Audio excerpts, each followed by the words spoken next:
Proto-Evangelho de Tiago. Natividade de Maria. Este livro, apesar de conhecido como Evangelho de Tiago ou Proto-Evangelho de Tiago, tem sua autoria desconhecida. Publicado em fins do século XVI, não se sabe exatamente ainda qual a época em que foi escrito, mas os maiores estudiosos dos livros apócrifos afirmam que é anterior aos 4 evangelhos canônicos, servindo, em muitos aspectos, como base para estes. O Proto-Evangelho de Tiago conta a vida de Maria, seu nascimento de Ana e Joaquim, considerados estéreis, de como foi sua educação no templo até a sua puberdade, como se deu a escolha de seu futuro esposo, José, velho, viúvo e pai de 6 filhos: Judas, Josetos, Tiago, Simão, Lígia e Lídia. Continua, narrando a concepção e a virgindade, que se manteve após dar à luz o Salvador, numa caverna.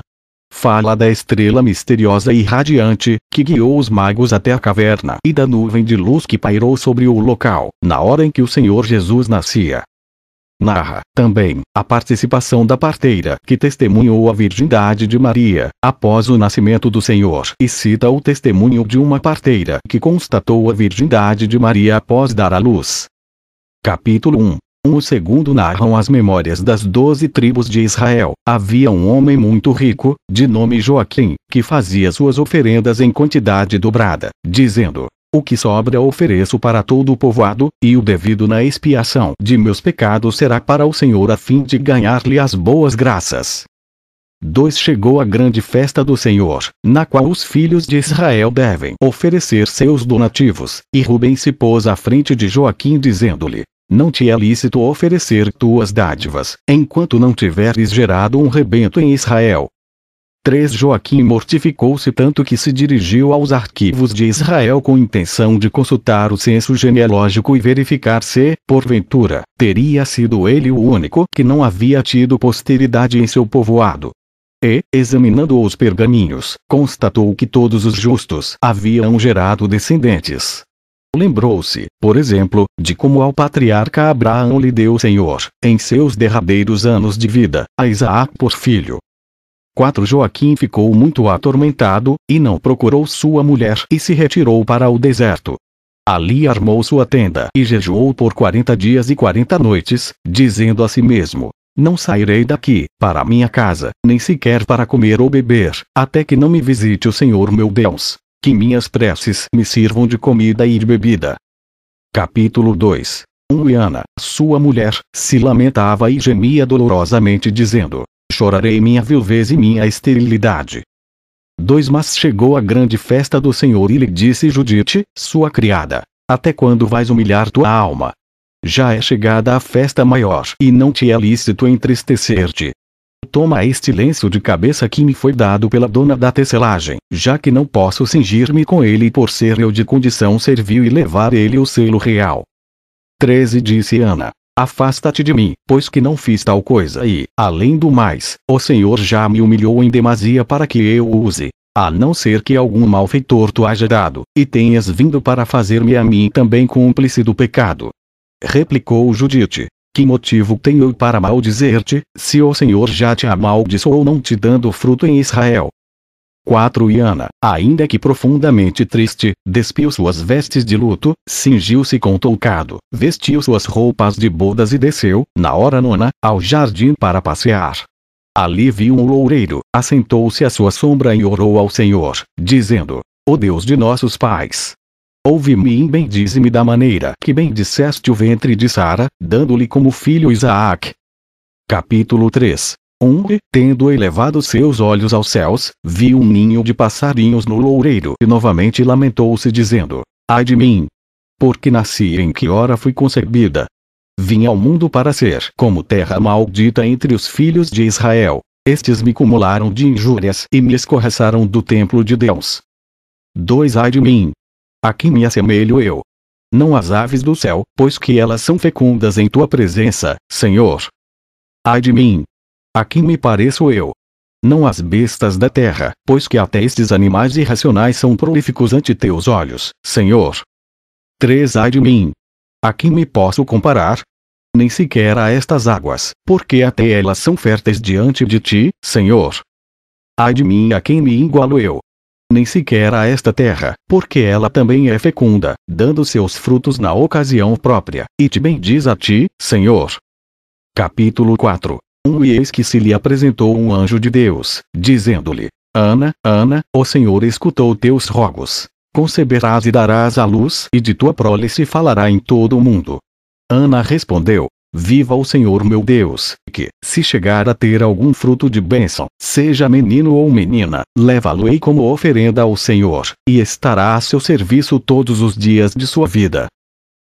Então, vieram 2 mensageiros com este recado para ela: Joaquim, teu marido, está de volta com seus rebanhos, pois que um anjo de Deus desceu até ele e lhe disse: Joaquim, Joaquim, o Senhor escutou teus rogos. Volta, pois, que Ana, tua mulher, vai conceber em seu ventre. 13. Tendo saído Joaquim, mandou que seus pastores lhe trouxessem 10 ovelhas sem mancha. E estas, disse, serão para o Senhor. E 12 novilhas de leite. E estas, disse, serão para os sacerdotes e para o sinédrio. E, finalmente, 100 cabritos para todo o povoado. 4. E, ao chegar Joaquim com seus rebanhos, estava Ana à porta e, ao vê-lo chegar, pôs-se a correr e atirou-se ao seu pescoço dizendo: Agora vejo que Deus me bendize copiosamente, pois, sendo viúva, deixo de sê-lo, sendo estéril, vou conceber em meu ventre. E Joaquim repousou naquele primeiro dia em sua casa. Capítulo 5. No dia seguinte, ao ir oferecer suas dádivas ao Senhor, dizia para consigo mesmo: Saberei se Deus me vai ser favorável se eu chegar a ver o éfode do sacerdote. E, ao oferecer o sacrifício, observou o éfode do sacerdote, quando este se acercava do altar de Deus, e, não encontrando pecado algum em sua consciência, disse: Agora vejo que o Senhor ouve por bem perdoar todos os meus pecados. E desceu Joaquim justificado do templo e foi para casa. 2. E o tempo de Ana cumpriu-se, e no 9º mês deu à luz. E perguntou à parteira: A quem dei a luz? E a parteira respondeu: Uma menina. Então Ana exclamou: Minha alma foi enaltecida. E reclinou a menina no berço. Ao fim do tempo marcado pela lei, Ana purificou-se, deu ao peito à menina e lhe pôs o nome de Maria. Capítulo 6. Dia a dia a menina se ia robustecendo. Ao chegar aos 6 meses, sua mãe deixou-a só no chão, para ver se sustentava de pé, e ela, depois de andar 7 passos, voltou ao regaço de sua mãe. Esta levantou-a, dizendo: Salve o Senhor! Não andarás mais por este solo, até que te leve ao templo do Senhor. E lhe fez um oratório em sua casa e não consentiu que nenhuma coisa vulgar ou impura passasse por suas mãos. Chamou, além disso, umas donzelas hebreias, todas virgens, para que a entretivessem. 2. Quando a menina completou 1 ano, Joaquim deu um grande banquete, para o qual convidou os sacerdotes, os escribas, o sinédrio e todo o povo de Israel. E apresentou a menina aos sacerdotes, que a abençoaram com estas palavras: Ó Deus de nossos pais, bendiz esta menina e dá-lhe um nome glorioso e eterno por todas as gerações. Ao que todo o povo respondeu: Assim seja, assim seja. Amém. Apresentou-a também Joaquim aos príncipes e aos sacerdotes, e estes a abençoaram assim: Ó Deus Altíssimo, põe teus olhos nesta menina e outorga-lhe uma bênção perfeita, dessas que excluem as ulteriores. 3. Sua mãe levou ao oratório de sua casa e deu-lhe o peito. Compôs, então, um hino ao Senhor Deus, dizendo: Entoarei um cântico ao Senhor, meu Deus, porque me visitaste, afastaste de mim o opróbrio de meus inimigos e me deste um fruto santo, que é único e múltiplo a seus olhos. Quem dará aos filhos de Ruben a notícia de que Ana está amamentando? Ouvi, ouvi, ó 12 tribos de Israel, Ana está amamentando, ó. 4. E tendo deixado a menina para que repousasse na câmara onde havia oratório, saiu e pôs-se a servir os comensais. Estes, uma vez terminada a ceia, saíram regozijando-se e louvando a Deus de Israel. Capítulo 7. Entretanto, os meses iam se passando para a menina. E, ao fazer ela 2 anos, disse Joaquim a Ana: Levemo-la ao templo do Senhor para cumprir a promessa que fizemos, para que o Senhor não a reclame e nossa oferenda se torne inaceitável a seus olhos. Ana respondeu: Esperemos, todavia, até que complete 3 anos, para que a menina não tenha saudades de nós. E Joaquim respondeu: esperaremos. 2 Ao chegar aos 3 anos, disse Joaquim: chama as donzelas hebreias que não têm mancha, e que tomem, 2 a 2, uma candeia acesa, para que a acompanhem, para que a menina não olhe para trás e seu coração seja cativado por alguma coisa fora do templo de Deus. E assim fizeram enquanto iam subindo ao templo do Senhor.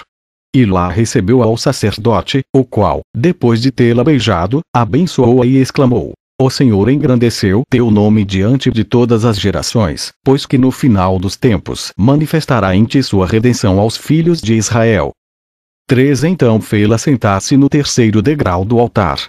O Senhor derramou graça sobre a menina, que dançou, cativando toda a casa de Israel.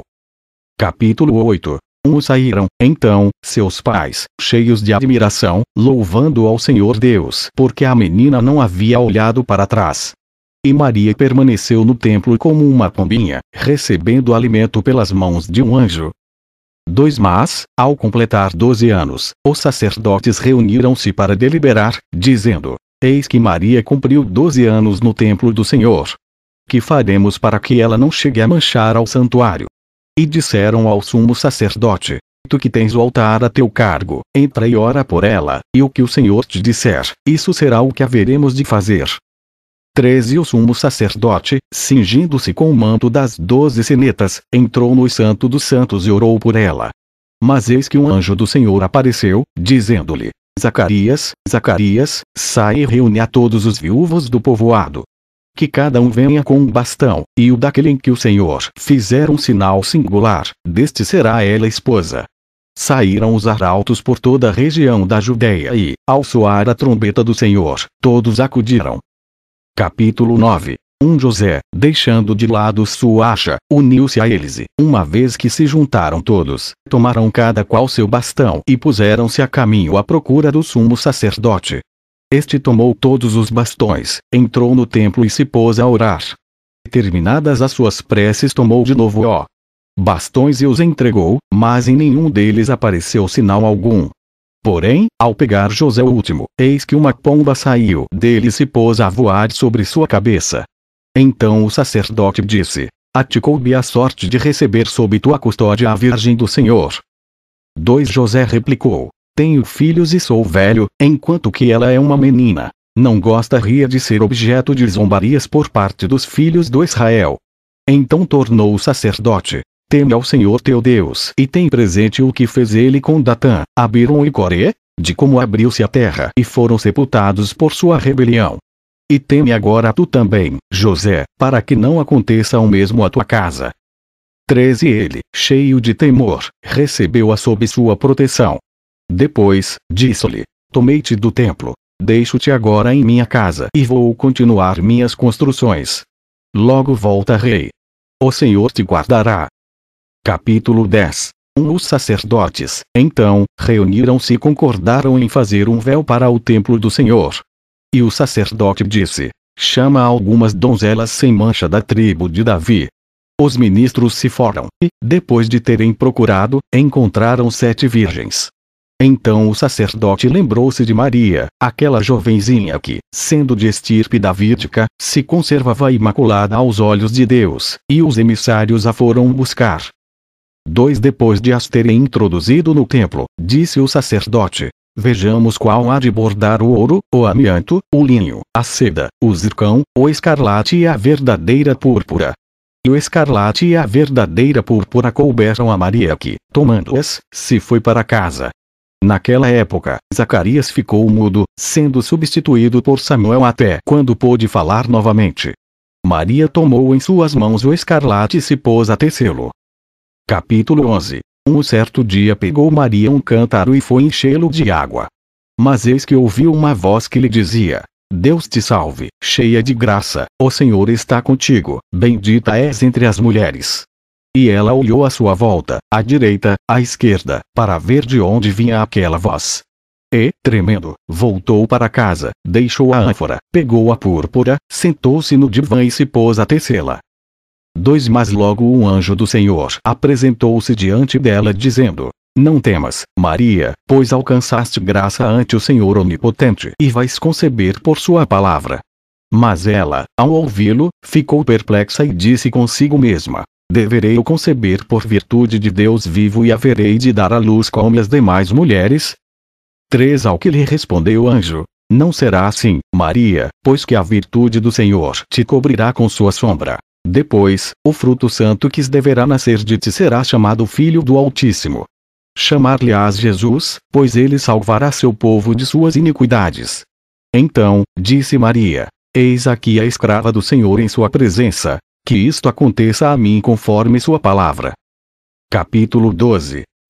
Concluído seu trabalho com a púrpura e o escarlate, levou-o ao sacerdote. Este a abençoou dizendo: Maria, o Senhor enalteceu teu nome e serás bendita entre todas as gerações da terra. 2. Cheia de alegria, Maria foi à casa de sua parenta Isabel.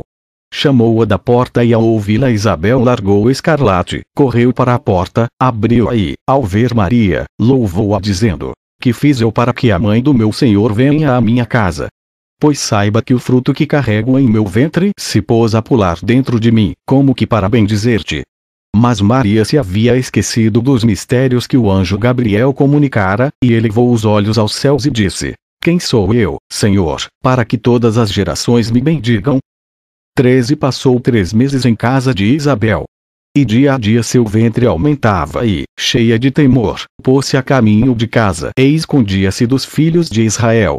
Quando sucederam essas coisas, ela contava 16 anos. Capítulo 13. Ao chegar Maria ao 6º mês de gravidez, voltou José de suas construções e, ao entrar em casa, deu-se conta de que ela estava grávida. Então, feriu seu próprio rosto, jogou-se no chão sobre uma manta e chorou amargamente, dizendo: como é que me vou apresentar agora diante de meu Senhor? E que oração direi eu agora por esta donzela, pois que a recebi virgem do templo do Senhor e não a soube guardar? Será que a história de Adão se repetiu comigo? Assim como no instante em que ele estava glorificando a Deus veio a serpente, ao encontrar Eva sozinha, a enganou, o mesmo me aconteceu. 2. Levantando-se, José chamou Maria e lhe disse: predileta como eras de Deus, como foste capaz de fazer isso? Acaso te esqueceste do Senhor teu Deus? Como pudeste vilipendiar tua alma, tu que te criaste no Santo dos Santos e recebeste alimento das mãos de um anjo? 13. Ela chorou amargamente dizendo: sou pura e não conheço varão algum. De onde, pois, provém, replicou José, o que carregas no seio?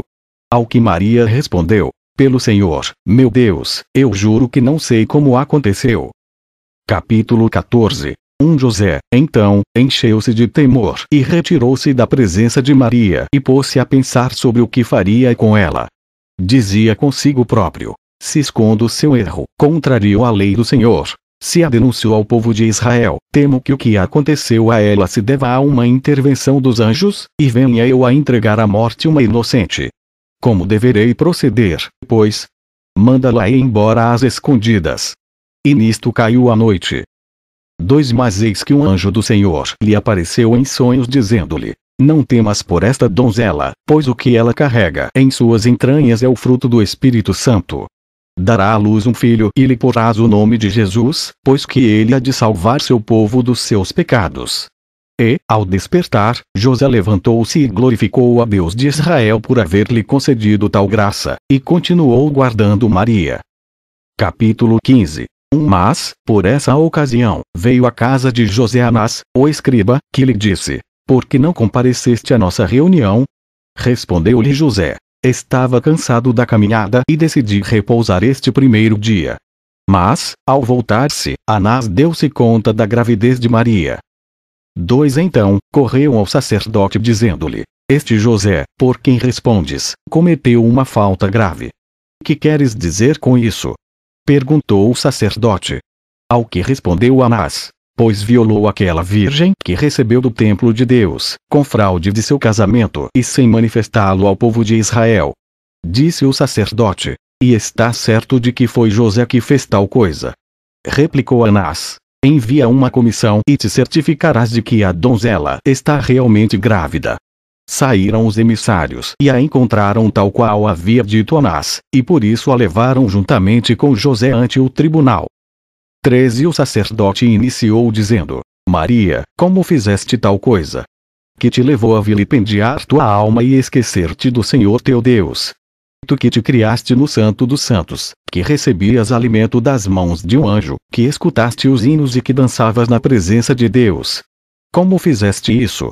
E ela se pôs a chorar amargamente dizendo: Juro pelo Senhor meu Deus que estou pura em sua presença e que não conheci varão. 4 Então, o sacerdote dirigiu-se a José dizendo-lhe: Por que fizeste isso? Replicou José: Juro pelo Senhor meu Deus, que me encontro puro com relação a ela. Acrescentou o sacerdote: Não jures em falso, dize a verdade. Usaste fraudulentamente o matrimônio e não o deste a conhecer ao povo de Israel, e não abaixaste tua cabeça sob a mão poderosa de Deus, por quem sua descendência havia sido bendita. José guardou o silêncio. Capítulo 16. Devolve, pois, continuou o sacerdote, a virgem que recebeste do templo do Senhor. José ficou com os olhos marejados de lágrimas. Mas acrescentou o sacerdote: Farei com que bebais da água da prova do Senhor e ela vos mostrará, diante de vossos próprios olhos, vossos pecados. 2. Tomando da água, fez José bebê-la, enviando em seguida à montanha. Mas voltou são e salvo. Fez o mesmo com Maria, também enviando-a à montanha. Mas ela voltou sã e salva. E toda a cidade encheu-se de admiração ao ver que não havia pecado neles. 13 Replicou o sacerdote: Posto que o Senhor não declarou vosso pecado, tampouco irei condenar-vos. Então despediu-os. E, tomando Maria, José voltou para casa cheio de alegria e louvando a Deus de Israel. Capítulo 17. E veio uma ordem do imperador Augusto para que se fizesse o censo de todos os habitantes de Belém da Judéia. E disse José: A meus filhos posso recensear, mas que farei desta donzela? Como vou incluí-la no censo? Como minha esposa? Envergonho-me. Como minha filha? Mas já sabem todos os filhos de Israel que não é. Este é o dia do Senhor, que se faça sua vontade. 2. Selando sua asna, fez com que Maria se acomodasse sobre ela, enquanto um de seus filhos ia à frente puxando o animal pelo cabresto. José os acompanhava. Quando estavam a 3 milhas de distância de Belém, José virou-se para Maria e viu que ela estava triste, e disse consigo mesmo: Deve ser a gravidez que lhe causa incômodo. Mas, ao voltar-se novamente, encontrou-a sorrindo, e lhe disse: Maria, que acontece, pois que algumas vezes te vejo sorridente e outras triste? E ela lhe disse: E que se apresentam 2 povos diante de meus olhos, um que chora e se aflige e outro que se alegra e se regozija. 13 Ao chegar à metade do caminho, disse Maria a José: Desça-me, porque o fruto de minhas entranhas luta por vir à luz. E ele ajudou a apiar da asna, dizendo-lhe: Aonde poderia eu levar-te para resguardar teu pudor, já que estamos em campo aberto? Capítulo 18. Encontrando uma caverna, levou-a para dentro e, havendo deixado os seus filhos com ela, foi buscar uma parteira hebreia na região de Belém.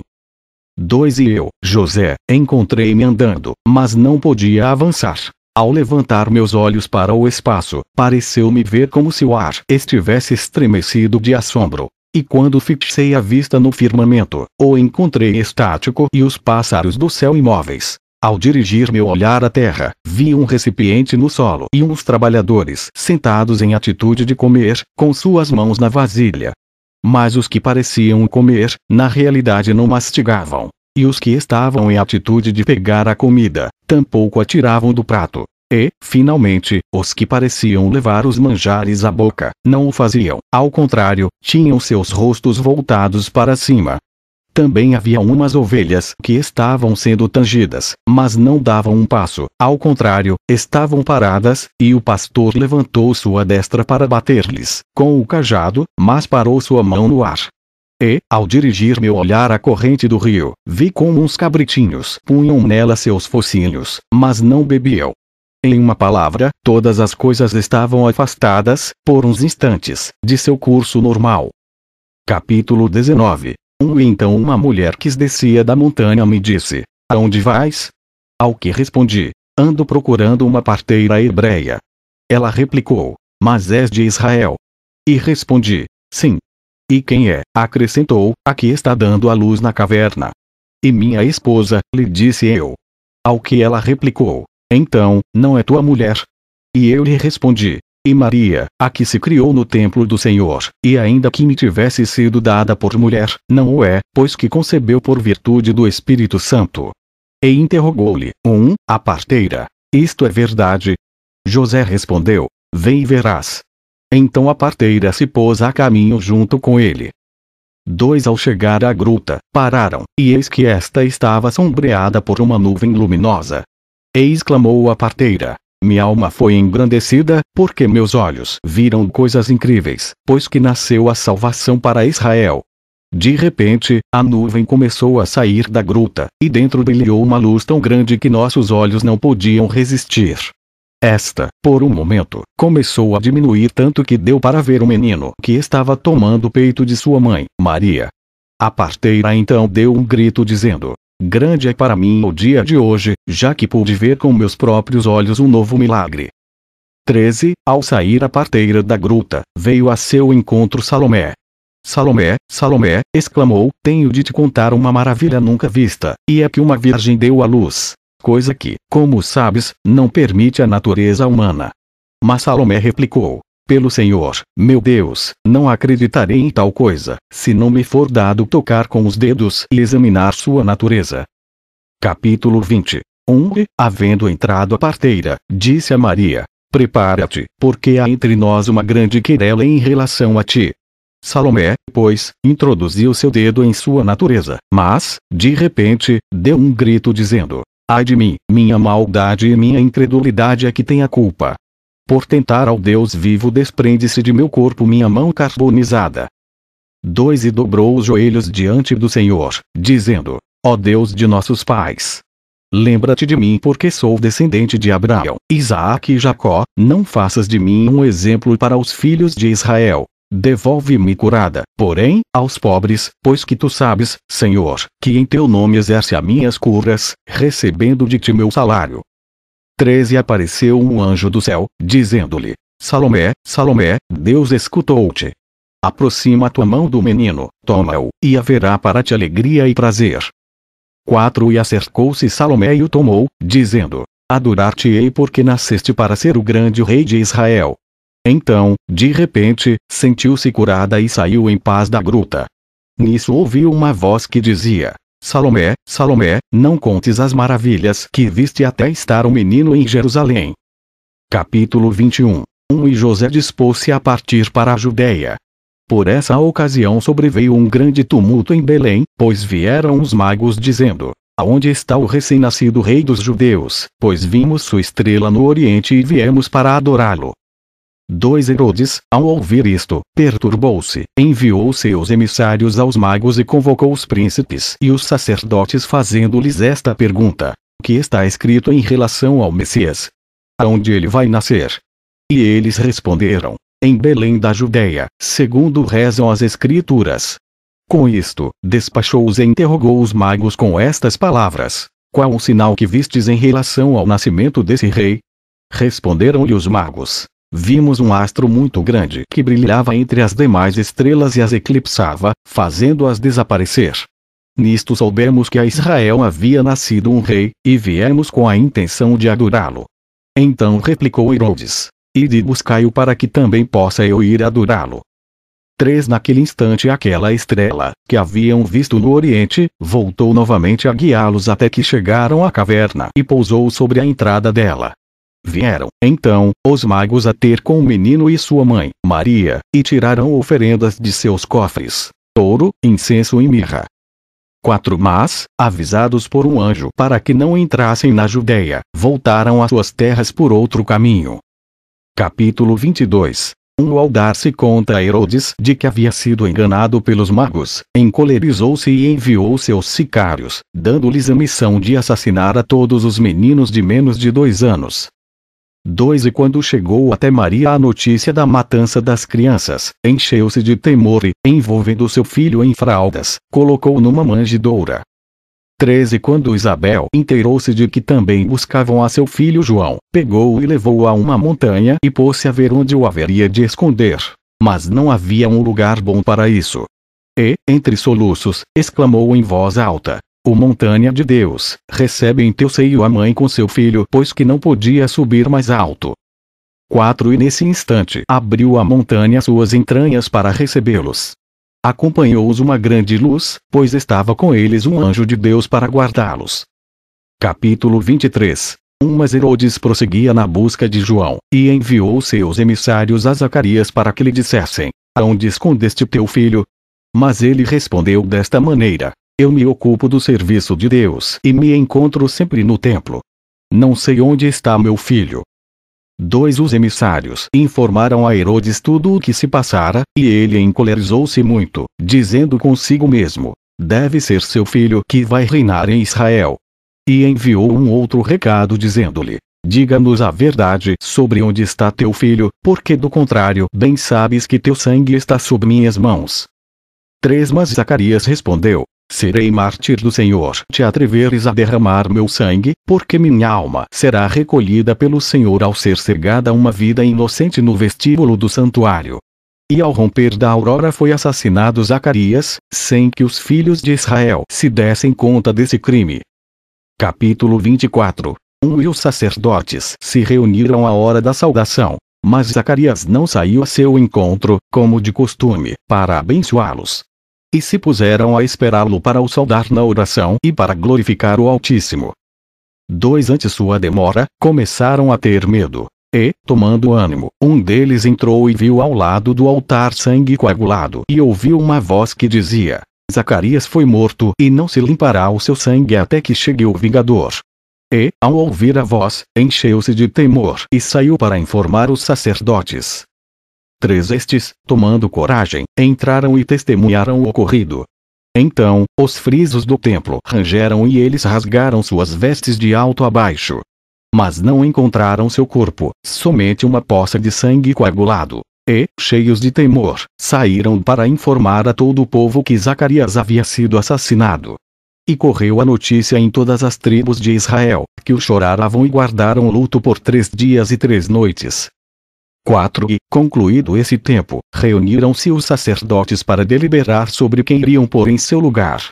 Recaiu a sorte sobre Simeão, pois, pelo Espírito Santo, havia sido assegurado de que não veria a morte até que lhe fosse dado contemplar o Messias encarnado. Capítulo 25. Eu, Tiago, que escrevi esta história, ao levantar-se um grande tumulto em Jerusalém por ocasião da morte de Herodes, retirei-me ao deserto até que cessasse um motim, glorificando ao Senhor meu Deus, que me concedeu a graça e a sabedoria necessárias para compor esta narração. Que a graça esteja com todos aqueles que temem a nosso Senhor Jesus Cristo, para quem deve ser a glória por todos os séculos dos séculos. Amém. Fim.